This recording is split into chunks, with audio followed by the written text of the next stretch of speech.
Hongkong. Ayo Pak.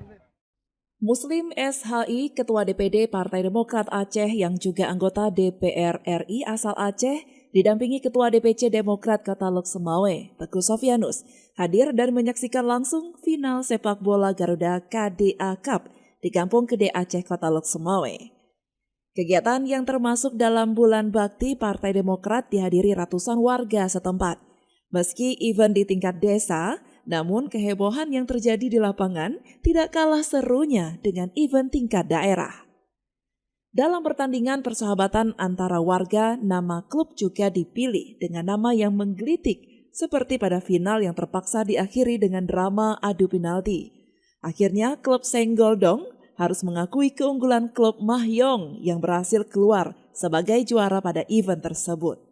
Tidak hanya kaum lelaki, malah kaum wanita juga ikut menyaksikan pertandingan ini dan termasuk penonton yang paling heboh. Untuk kategori Best Player, Teguh Sofyanus menyerahkan trofi secara langsung berikut dengan sejumlah uang pembinaan. Untuk runner-up atau juara kedua, trofi diserahkan oleh Zainal Esti, salah seorang calon legislatif DPRA yang juga ikut mendukung terlaksanakannya event ini. Muslim didapuk menyerahkan trofi bagi juara pertama. Dirinya menyebutkan bahwa kegiatan seperti ini akan terus digalakkan ke depannya dan ditingkatkan kualitasnya. Ya, pertama tentu kita menyampaikan selamat kepada kedua kesebelasan yang menjadi juara turnamen sepak bola Garuda KDA Cup 2023 yang dilaksanakan di Gede Aceh.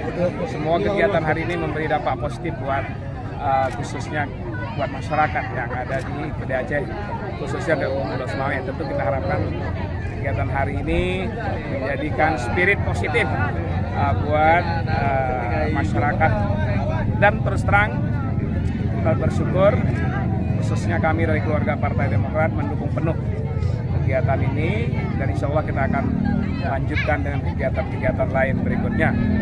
Kita harapkan ini juga jadi bagian dari binaan daripada Partai Demokrat di bawah naungan Bapak Teguh Sofyanus selaku Ketua Demokrat Kota Lok Semawe. Dari Lok Semawe, Denny Muhtadi melaporkan untuk Puja TV Aceh.